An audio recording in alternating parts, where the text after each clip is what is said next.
The applause was still settling when Jimmy Kimmel leaned back in his chair, smiled at the audience the way he always does, that easy, comfortable smile that tells everyone in the room he is in control, and looked across at Tyler Perry.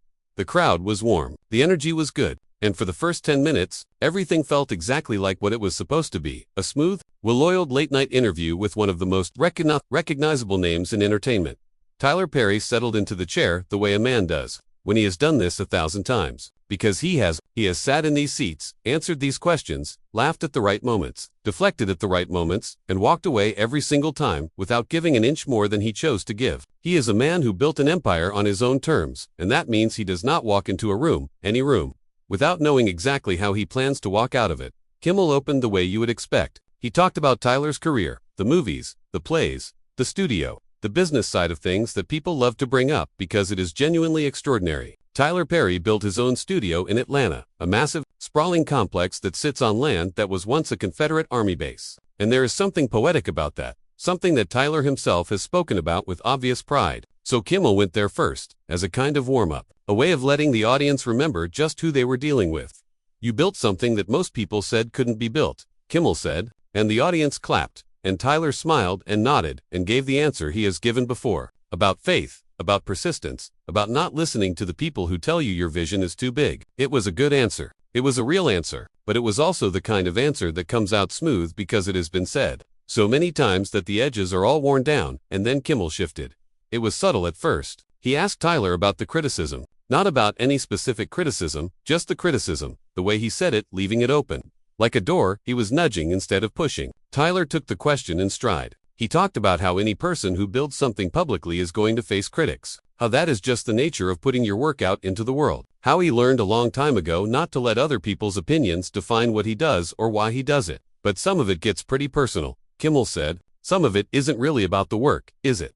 The room shifted just slightly, not dramatically, not in a way that most people watching at home would have caught in real time, but the energy in the room tilted about 2 degrees. The way it does when a conversation stops being a conversation and starts being something else. Tyler looked at Kimmel. What do you mean by that? Kimmel smiled, not the easy smile from before, a different one, more careful. I mean, there are people who have said, publicly, that your success comes at a cost, that the way you run things, the way you produce things, the volume of it, has an effect on the people around you, on the people who work for you, and I'm curious whether you think that's fair criticism or whether you think that's just noise. Now the room was quiet in a way that audiences at late-night tapings almost never are. These are people who have been coached to respond, who have been warmed up by a comedian, who are predisposed to laugh and clap and keep the energy high. But nobody was laughing. Tyler Perry did not answer immediately, and that pause, that deliberate, controlled pause, was itself a kind of answer. I think, he said slowly, that people who have never built anything have a lot of opinions about how things should be built. It was a good line. The kind of line that shuts a question down without looking like it is shutting it down. The audience gave a short wave of appreciative murmuring. Kimmel nodded like he was absorbing it, but he did not move on.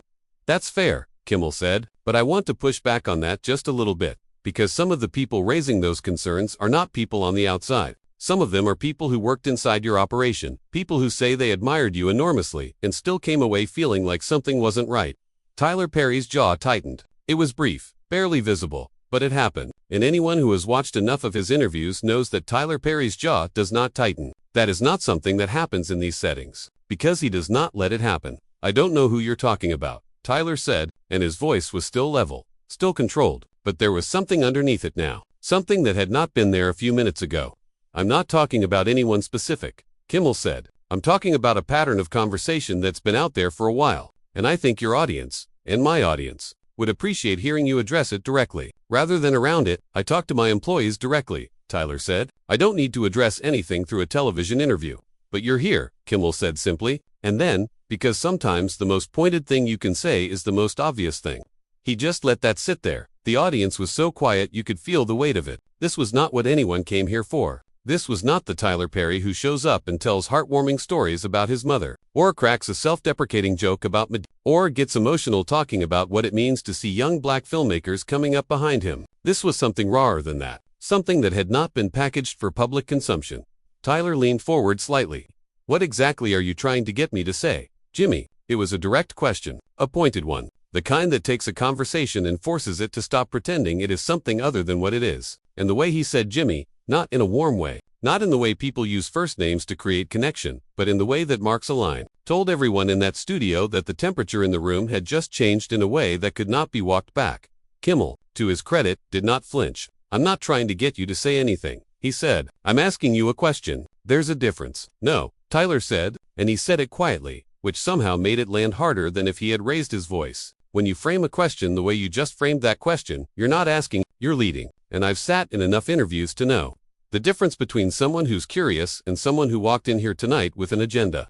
The word agenda landed like a stone dropped into still water. The ripples were immediate. Someone in the audience made a sound that was caught between a gasp and a laugh, not because anything was funny, but because the human body sometimes does not know what else to do with tension that is too concentrated to hold.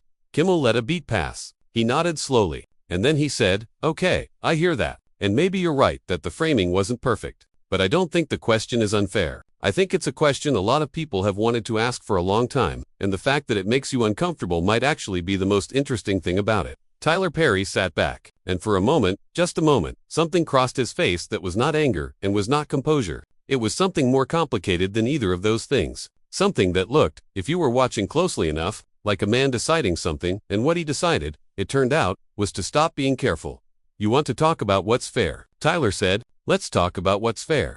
The audience felt it before he even said another word. The shift in posture, the way his voice dropped, not because he was pulling back, but because he was pulling all the way in, gathering everything. The way a person does right before they say the thing they have been not saying for years.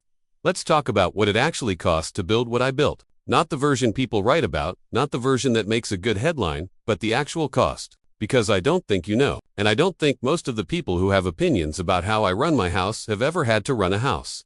Kimmel was listening. The audience was listening. Millions of people at home would watch this moment back, frame by frame, trying to read what was underneath it. And what was underneath it was something that could not be undone once it started coming out. Part 1 of the story was ending, but the confrontation was only just beginning. "Let's talk about what it actually costs to build what I built." Those words were still hanging in the air, and the studio had gone to a kind of silence that does not happen in these spaces. Late-night television is engineered for momentum. There are producers in earpieces. There are cue cards. There are commercial breaks built into the architecture of the show specifically to interrupt moments before they get to reel. But right now, none of that machinery seemed to be working, because what was happening between these two men had moved past the point where machinery could contain it. Tyler Perry was not done. "I came up with nothing," he said. "And I mean that literally, not nothing as a figure of speech, nothing. And when you have nothing, and you build something, you learn very quickly that the people who never had nothing do not understand what it took to get from that place to this one. They look at what you built and they have questions about the temperature of the room. They have questions about the hours. They have questions about whether everybody felt good every single day. And those are luxuries. Those are questions that people ask when they have never had to fight for the foundation before they could even think about the walls." Kimmel listened. He did not interrupt, which was itself a choice, and a smart one, because Tyler was going somewhere, and if you interrupted it, you would lose the thread, and also, you would look like you were afraid of where the thread led. "Nobody questioned how I treated people when I was performing my plays out of the trunk of my car," Tyler continued. "Nobody had think pieces about my work environment when I was sleeping in my car. The scrutiny arrives with the success, and what I've noticed, what I have personally noticed over many years of being in this industry, is that the scrutiny arrives louder and faster and with more moral urgency when the person who built the thing looks like me." The room absorbed that, and then it responded. A wave of applause that started at the back and rolled forward. Not the kind of applause that audiences give because they have been prompted, but the kind that comes out of people involuntarily because something true was just said out loud. Kimmel nodded. He was measured. "I think that's a real point," he said, "and I don't want to minimize it, because I think the racial dimension of how black success is scrutinized in this country is a legitimate and serious conversation. But I also want to be honest with you, because I think you deserve that more than you deserve me just agreeing with everything you say. The concerns I am referencing are not just from outside critics, and they are not only about hours or work conditions in some abstract sense. Some of what's been said touches on how people feel they were treated personally, not professionally, personally." Tyler Perry went very still. This is the thing about stillness in a person who is normally composed. Composed is a performance. Even when it is genuine, it is a performance of control. But stillness is different. Stillness is what happens when control is no longer the point. When something more fundamental is operating underneath. "Say what you mean," Tyler said. His voice was low and even and completely flat. "Stop dancing around it." Kimmel looked at him, and there was a moment, a genuine, unscripted, unproduced moment, where you could see the host making a human decision about how far he was actually willing to go. He went, there are people who worked closely with you, who have described an environment where they felt they couldn't speak up, where they felt that disagreement, even professional disagreement, was not something that was safe to express, where the culture around you was less about collaboration and more about compliance. And those are their words, not mine. I'm telling you what has been said. Tyler Perry laughed.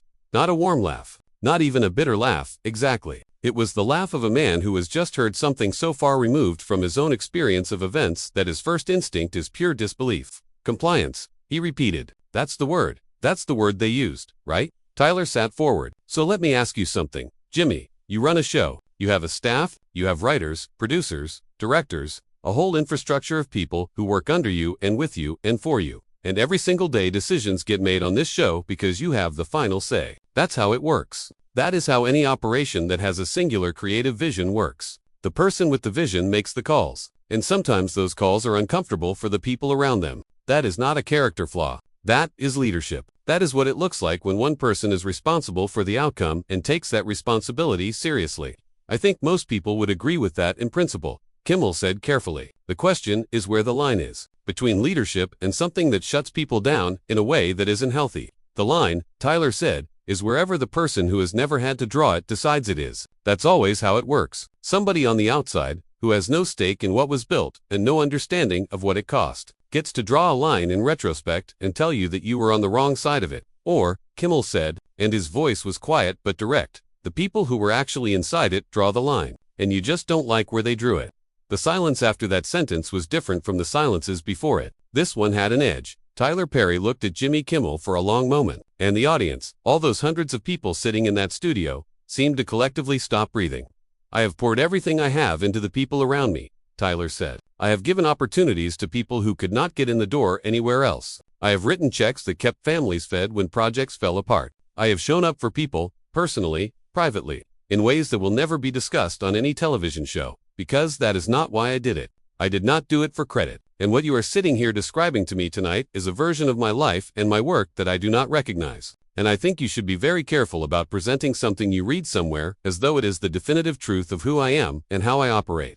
There was force in it now, real force, the kind that does not come from anger alone, because anger by itself is loud and scattered. What Tyler Perry was doing was something more focused than anger. It was a man drawing himself up to his full height, not physically, but in every other sense, and saying clearly and without decoration that he would not be defined by a narrative he did not write. Kimmel let the moment breathe. And then he said something that nobody in that room expected. I believe you, he said. Tyler blinked. It was so fast, most people would have missed it. But it was there. I believe that the version of yourself you just described is real, Kimmel continued. I'm not sitting here saying you're a bad person. I'm not saying the people who raised concerns are telling the complete picture either. What I am saying is that powerful people, even good ones, even ones who genuinely care, can create environments where the power imbalance does the damage without the person at the top ever intending it. And that is worth sitting with, I think, for anybody, including you. The shift in the room was palpable, because this was no longer an attack and a defense. This had become something more uncomfortable than that. This had become something that required a different kind of response, not a rebuttal, not a counter-argument, but an actual reckoning. And Tyler Perry, for the first time in the interview, looked like he was not sure what came next. You think I don't sit with it, he said, and his voice was different now, still controlled, but something in the foundation of it was less solid than before. You think I built everything I built and didn't spend every single night questioning whether I was doing it right, whether I was doing right by the people around me, whether the cost of the vision was being paid by people who didn't sign up to pay it. Kimmel said nothing, because there was nothing to say, because that was the most honest thing Tyler Perry had said all night, and the worst thing you can do with an honest moment is fill it up. I'm not perfect, Tyler said. I have never claimed to be perfect. But there is a difference between imperfect and what you're implying, and I need you to understand that I hear what you're saying. I am sitting here listening to you, but I need you to understand that the story you're telling is incomplete, and incomplete stories about real people cause real damage. And I think, given the platform you have, that is something you should take seriously. Kimmel nodded slowly. That's fair, he said. Is it? Tyler said, and the way he said it made very clear that he was not sure fair was even the right category for what was happening. And then, before Kimmel could respond, Tyler said something that made the entire conversation pivot on its axis. Let me tell you what nobody ever asks me, he said. Let me tell you the question that has never once been asked in any interview, on any platform, in all the years I have been doing this, because I think it might actually matter. And the room leaned in.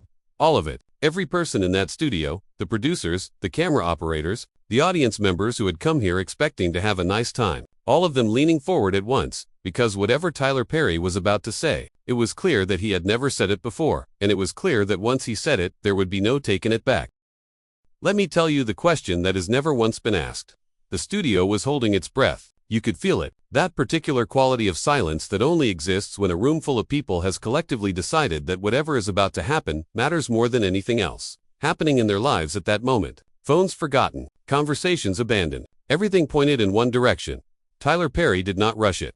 Nobody ever asks me what it cost me, he said. Not the money, not the time, not the professional cost. Nobody asks what it cost me personally, internally, what it cost me as a human being to build what I built while being who I am. In an industry that was not built for me, in a country that spent centuries making very clear that people like me were not supposed to own anything, let alone something of that scale. Nobody asks that question, because the answer to that question is complicated, and complicated does not make for a clean narrative, and everybody loves a clean narrative. Kimmel was leaning forward now, his arms resting on the desk. And for once, the desk between them did not feel like a prop or a piece of late-night furniture. It felt like the thing it actually was, a table between two people having a conversation that had stopped being a performance somewhere along the way. So tell me, Kimmel said, what did it cost you? Tyler looked at him, and this time the look was not guarded. It was not the look of a man, assessing a threat or calculating a response. It was something quieter and more exposed than anything that had come before it. It cost me the ability to trust easily, Tyler said, because when you are building something that nobody has seen built before, in spaces where people are not accustomed to seeing someone like you hold authority, you learn very fast who is with you and who is waiting to see you fail, and you cannot always tell the difference in real time. So, you develop a radar, and that radar keeps you safe, but it also keeps people at a distance, and some of those people did not deserve to be kept at a distance. Some of them were loyal and good and genuinely there for the right reasons, and my radar could not always tell the difference. That is something I carried. The audience was completely still. This was not the Tyler Perry who came to do press. This was not the version of this man that existed in profile pieces or award show speeches. This was something unmediated and unscheduled, something that was happening in real time because the conversation had pushed him to a place where the performance was no longer worth the energy it cost to maintain. I also think, he continued, and his voice was steady, but the steadiness was effortful now, in a way it had not been at the top of the hour, that there is a particular kind of loneliness that comes with being the first. Being the first means there is no blueprint. There is no person you can call who has done exactly what you are doing and can tell you whether you are doing it right. You are making it up as you go, and some of the things you make up are going to be wrong. And when they are wrong, the cost falls on the people closest to you. I know that. I have always known that. What I take issue with is the idea that knowing it and living with it somehow makes me the villain of a story where I am also the one who showed up every single day and refused to quit. Kimmel was quiet for a moment. Then he said, "Do you think any of the people who raised concerns about working with you have a point? Even a partial one?" Tyler Perry did not hesitate the way he had hesitated earlier in the interview. There was no calculation in the pause this time. There was just a man being honest. "Probably," he said. "Probably some of them do. I am not infallible. I have made decisions that I would make differently now. I have been so focused on what needed to get done that I did not always account for how the doing of it landed on the people around me. That is true. I can say that. What I cannot do, and what I will not do, is accept a characterization of my entire operation, my entire life's work, built on fragments of experience that do not represent the whole. Because I know what the whole looks like. I have lived it, and it is a lot more nuanced than what gets written about it." "That's a more honest answer than I expected," Kimmel said, and there was no condescension in it. He genuinely meant it. "You expected me to be defensive the whole way through," Tyler said. "I expected you to be controlled the whole way through," Kimmel said. "There's a difference." Something close to a real smile moved across Tyler Perry's face. Not the smile from the top of the interview, not the practiced, camera-ready warmth that comes from decades of knowing how to work a room. Something smaller and more genuine than that. "I have been doing this a long time," Tyler said, "and one thing I have learned is that the moment you stop being willing to be honest, even when it is uncomfortable, even when the honest answer does not serve you, is the moment you stop being worth listening to." So yes, some of it lands. Some of the criticism lands. And I would be lying if I said it does not sit with me. It does. It sits with me because I care. And people who do not care do not lose sleep over this. I lose sleep over this. Kimmel nodded, and then he asked the question that had been underneath all the other questions the entire night. "Do you ever think about stepping back? From the pace of it, from the volume of it, not from the work itself, but from the relentlessness of it?" Tyler Perry was quiet for longer this time. Long enough that the audience shifted slightly, the way audiences do when silence exceeds the comfortable limit. Every day, he said finally, every single day I think about it. And every day I also think about the people whose livelihoods are attached to what I built. The crew members, the actors who get opportunities through my productions that they would not get elsewhere. The staff, the people who have built their own lives around the fact that I show up and keep going. And the thought of stepping back runs directly into the thought of all those people and what stopping would mean for them. So I don't stop, not because I am incapable of it, because stopping has consequences that extend far beyond me. That's a heavy thing to carry, Kimmel said. Yes, Tyler said simply. It is, and in that simplicity was something that the entire preceding conversation had been circling without quite reaching. Not a confession and not a victory for either side. Something more honest than either of those things. A man, sitting under studio lights, in front of a live audience, and a television camera, saying plainly that the thing he had built was also, in some ways, the thing that had him, that the empire and the man inside it were not always separate, and that the cost of that was real, even if the empire was also real, and the pride was also real, and the refusal to apologize for building it was also real. Kimmel let it sit. Then he said, I want to ask you one more thing, and then I'll let you go, because I feel like I owe you that after all of this. Tyler gave a short, quiet laugh, the most unguarded sound he had made all night. What does it mean to you, Kimmel said, when it works? Not the business of it, not the numbers, or the legacy, or what historians are going to say about Tyler Perry Studios 50 years from now. When you see something you made land with somebody, really land, the way your work lands with the people who love it, what does that feel like? Tyler Perry looked away for just a moment, up and to the side, the way people do when they are not looking for an answer but remembering one. It feels like it was worth it, he said. Every uncomfortable decision, every night I questioned myself. Every person who misunderstood what I was building and why. It feels like it was worth it. Because the people who my work reaches are not abstract to me. They are people who have written me letters telling me that something I made helped them survive something. That something I made them feel seen when nothing else did. That is not a small thing. That is the reason. That has always been the reason. And no conversation, no matter how uncomfortable, changes that. The audience responded, not with the manufactured enthusiasm of a studio crowd being prompted to react, but with the kind of genuine, sustained applause that comes from being present for something that felt true. Kimmel nodded. And for a moment, before the show moved on to whatever came next, the two men just sat across from each other with the weight of the last hour between them. Not resolved, exactly. Not wrapped up neatly in the way television prefers things to be wrapped up, but settled, in the way that honest conversations sometimes settle. Not because everything has been agreed upon, but because everything has been said, and that, sometimes, is enough. If you made it to the end of this one, I want you to know that this is exactly the kind of content we dig into on this channel. The moments that go beyond the surface. The conversations that reveal something real about the people we think we already know. So if you are not subscribed yet, do it now, because you do not want to miss what we have coming. And drop a comment below and tell me. Do you think Tyler Perry handled that moment the right way, or do you think there was something he still wasn't willing to say?